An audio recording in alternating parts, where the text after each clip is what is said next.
Hey everybody, I'm Bree the Plant Lady, and today I'm using the drone. And I wanted to show you how beautiful the 2026 May cottage gardens are looking. Now, all of this was sown direct seeded really between December and February. And if you followed along, you know that I was freaking out all winter.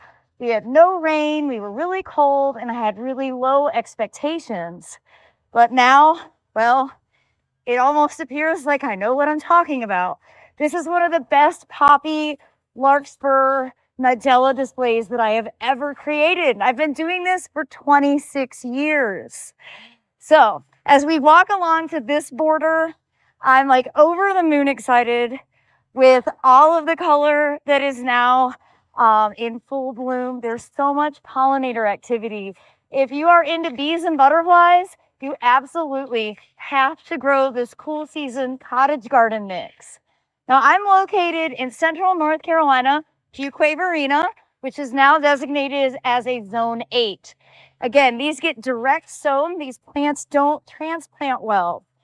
And so you're tossing the seeds out in the winter. You're keeping them well watered, especially if you're in a drought like we were this year or are this year. And then in May, this is the result. Now, the big border at the greenhouse has absolutely blown my mind. And every single day, there's more flowers opening. I cannot get over how spectacular this display is. Now, I was really nervous, and I did at least 3 separate seedings, one in December, one in January, and one in February. And as you can see, the result is absolute magic.